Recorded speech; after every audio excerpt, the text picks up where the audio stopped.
સ્વાગત છે તમારું મારા કિચનમાં। આજે આપણે બનાવવાના છીએ ભીંડાની ક્રિસ્પી ફિંગર બનાવવાના છીએ। આપણે બટાકાની તો બનાવીએ છીએ, પણ આજે આપણે ભીંડાની બનાવીશું, જે તમને નાની મોટી ભૂખ હોય અથવા તો તમે દાળ ભાત સાથે પણ ખાઈ શકો છો। ખૂબ મજા આવે છે અને ટેસ્ટી છે અને હેલ્ધી પણ છે। તો એના માટે મેં 250 ગ્રામ ભીંડા લીધા છે।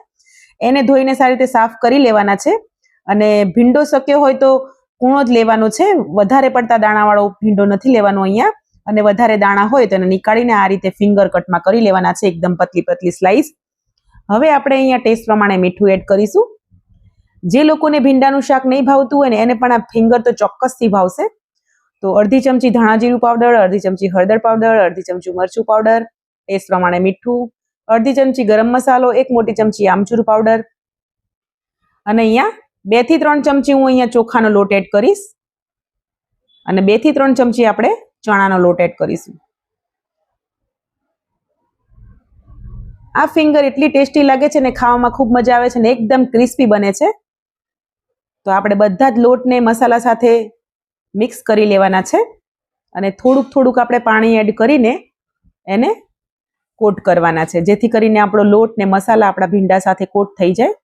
તો પહેલેથી જ ગેસ પર તેલ ગરમ કરવા મૂકી દીધું હતું। તેલ એકદમ ધુઆંદાર ગરમ હોવું જોઈએ, જેથી કરીને ક્રિસ્પી થાય આપણી ચિપ્સ।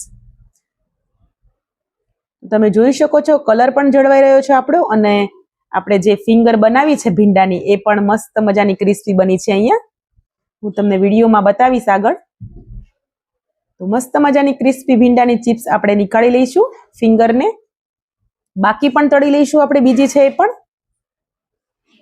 જો કોઈને ભીંડાનું શાક ના ભાવતું હોય તો આ રીતે પણ આપણે બનાવીને ખવડાવી શકીએ છીએ। બાળકો પણ ખૂબ પસંદ કરે છે, લંચ બોક્સમાં આપી શકીએ બાળકોને। તો ફિંગર બનીને તૈયાર થઈ ગઈ છે, તો ઉપર આપણે ચાટ મસાલો પણ એડ કરી શકીએ છીએ વધારે ટેસ્ટ માટે। વિડીયો પસંદ આવ્યો હોય તો વિડીયોને લાઇક કરજો, નવા હોય તો ચેનલને સબસ્ક્રાઇબ કરજો ને શેર પણ કરી દેજો। આવી બીજી નવી રેસીપી જોવા માટે મારી સાથે બનાવી રહેજો।